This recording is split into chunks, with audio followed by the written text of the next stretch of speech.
Therefore lay up these words of mine in your heart, and in your soul, and you shall bind them as a sign on your hand, and they shall be as frontlets between your eyes. Deuteronomy 11, verse 18. Sins in that he hears a public adjuration to testify, and though he is a witness, whether he has seen or come to know the matter, yet does not speak, he shall bear his iniquity.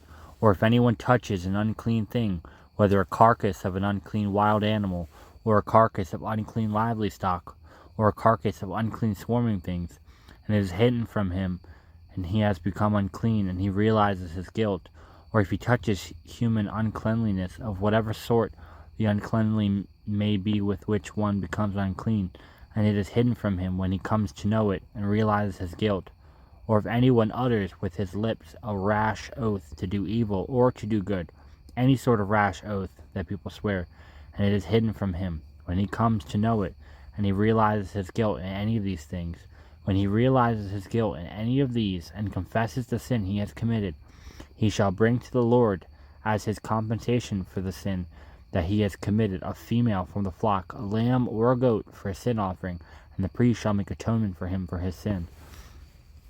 But if he cannot afford a lamb, then he shall bring to the Lord as his compensation for the sin that he has committed 2 turtle doves or 2 pigeons, one for a sin offering and the other for a burnt offering. And he shall bring them to the priest, who shall offer first the one for the sin offering. And he shall wring its neck from its neck down, but shall not sever it completely. He shall sprinkle some of the blood of the sin offering on the side of the altar, while the rest of the blood shall be drained out at the base of the altar. It is a sin offering. Then he shall offer the second for a burning offering according to the rule, and the priest shall make atonement for him for the sin that he has committed. He shall be forgiven. But if he cannot afford 2 turtle doves or 2 pigeons, then he shall bring as his offering for the sin that he has committed 1/10 of an ephah of fine flour for a sin offering. And he shall put no oil on it, and put no frankincense on it, for it is a sin offering. And he shall bring it to the priest, and the priest shall take a handful of it as its memorial portion, and burn it on the altar, on the Lord's food offering. It is a sin offering. Thus the priest shall make atonement for him for the sin which he has committed in any one of these things, and he shall be forgiven. And the remainder shall be for the priest, as in the grain offering.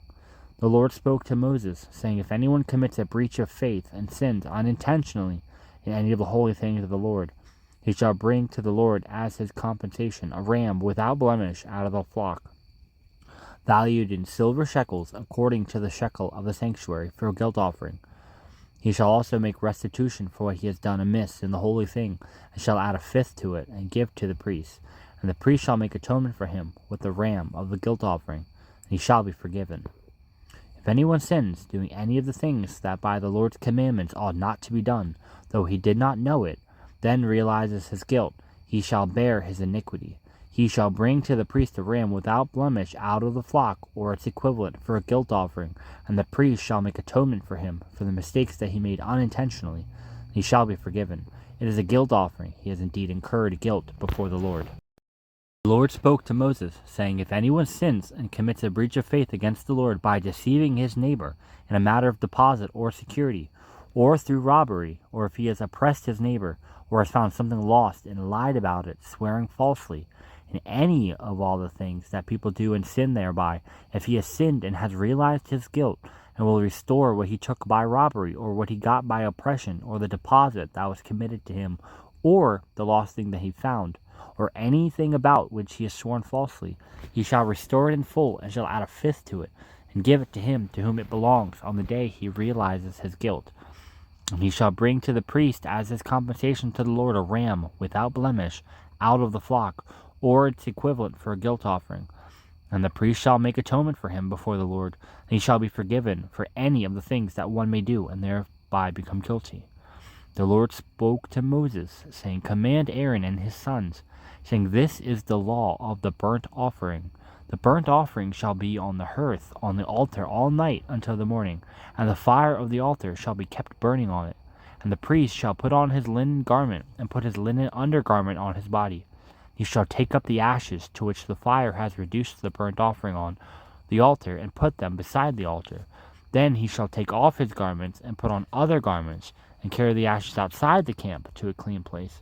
The fire on the altar shall be kept burning on it, and it shall not go out. The priest shall burn wood on it every morning, and he shall arrange the burnt offering on it, and shall burn on it the fat of the peace offerings. Fire shall be kept burning on the altar continually, it shall not go out, and this is the law of the grain offering. The son of Aaron shall offer it before the Lord in front of the altar, and one shall take from it a handful of the fine flour of the grain offering, and its oil, and all frankincense that is on the grain offering, and burn this as its memorial portion on the altar, a pleasing aroma to the Lord. And the rest of it Aaron and his sons shall eat, and it shall be eaten unleavened in a holy place, in the court of the tent of meeting they shall eat it. It shall not be baked with leaven. I have given it as their portion of my food offering. It is a thing most holy, like the sin offering and the guilt offering. Every male among the children of Aaron may eat of it, as decreed forever throughout your generations. From the Lord's food offerings, whatever touches them shall become unholy. The Lord spoke to Moses, saying, This is the offering that Aaron and his sons shall offer to the Lord on the day when he is atoned. 1/10 of an ephah of fine flour, as a regular grain offering, half of it in the morning, and half in the evening. It shall be made with oil on a griddle. You shall bring it well mixed in baked pieces like a grain offering, and offer it for a pleasing aroma to the Lord. The priest from among Aaron's sons, who is anointed to succeed him, shall offer it to the Lord, as decreed forever, and the whole of it shall be burned. Every grain offering of a priest shall be wholly burned, and it shall not be eaten. The Lord spoke to Moses, saying, Speak to Aaron and his sons, saying, This is the law of the sin offering. In the place where the burnt offering is killed, shall the sin offering be killed before the Lord, for it is most holy. And the priest who offers it for sin shall eat it in a holy place, and it shall be eaten in the court of the tent of meeting. Whatever touches its flesh shall be holy, and when of its blood is splashed on the garment, you shall wash that on which it was splashed in a holy place, and the earthenware vessel in which it is boiled shall be broken. But if it is boiled in a bronze vessel, that shall be scorned and rinsed in water. Every male among the priests may eat of it, for it is made holy. But no sin offering shall be eaten from which any blood is brought into the tent of meeting, to make atonement in the holy place, for it shall be burned up with fire. The plans of the heart belong to man, but the answer of the tongue is from the Lord. All the ways of a man are pure in his own eyes, but the Lord weighs the spirit. Commit your work to the Lord, and your plans will be established. The Lord has made everything for its purpose, even the wicked for the day of trouble. Everyone who is arrogant in heart is an abomination to the Lord. Be assured he will not go unpunished. By steadfast love and faithfulness, iniquity is atoned for, and by the fear of the Lord one turns away from evil. When a man's ways please the Lord, he makes even his enemies to be at peace with him. Better is a little with righteousness than great revenues with injustice. The heart of man plans his way, but the Lord establishes his steps. An oracle is on the lips of a king. His mouth does not sin in judgment. A just balance and scale are the Lord's. All the weights in the bag are his work. It is an abomination to kings to do evil, for the throne is established by righteousness. Righteous lips are the delight of a king, and he loves him who speaks what is right. A king's wrath is a messenger of death, and a wise man will appease it. In the light of a king's face there is life, and his favor is like the clouds that bring the spring rain. How much better to get wisdom than gold, to get understanding is to be chosen rather than silver. The highway of the upright turns aside from evil. Whoever guards his way preserves his life. Pride goes before destruction, and a haughty spirit before a fall. It is better to be of a lowly spirit with the poor, than to divide the spoil with the proud. Whoever gives thought to the word will discover good, and blessed is he who trusts in the Lord. The wise of heart is called discerning, and sweetness of speech increases persuasiveness. Good sense is a fountain of life to him who has it, but the instruction of fools is folly. The heart of the wise makes his speech judicious, and adds persuasiveness to his lips. Gracious words are like a honeycomb, sweetness to the soul and health to the body. There is a way that seems right to a man, but its end is the way to death. A worker's appetite works for him, his mouth urges him on. A worthless plot ends evil, and his speech is like a scorching fire. A dishonest man spreads strife, and a whisperer separates close friends. A man of violence entices his neighbor, and leads him in a way that is not good.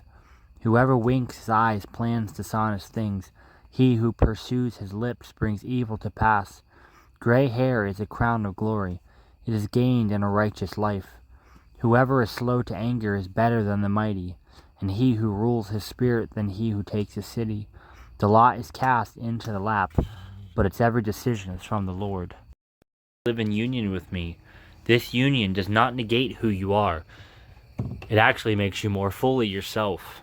When you try to live independently of me, you experience emptiness and dissatisfaction, and you may gain the whole world and yet lose everything that really counts. Find fulfillment through living close to me, yielding to my purposes for you. Though I may lead you along paths that feel alien to you, trust that I know what I'm doing. And if you follow me wholeheartedly, you will discover facets of yourself that were previously hidden. I know you intimately, far better than you know yourself. In union with me, you're complete, and in closeness to me, you're transformed more and more into the one I designed you to be. Mark 8:36.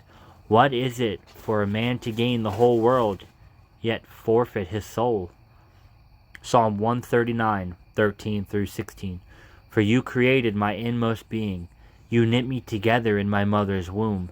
And I praise you because I am fearfully and wonderfully made. Your works are wonderful. I know that full well. My frame was not hidden from you when I was made in that secret place, and when I was woven together in the depths of the earth. Your eyes saw my unformed body. All the days ordained for me were written in your book before one of them came to be. 2 Corinthians 3:17-18. Now the Lord is the Spirit, and where the Spirit of the Lord is, there is freedom.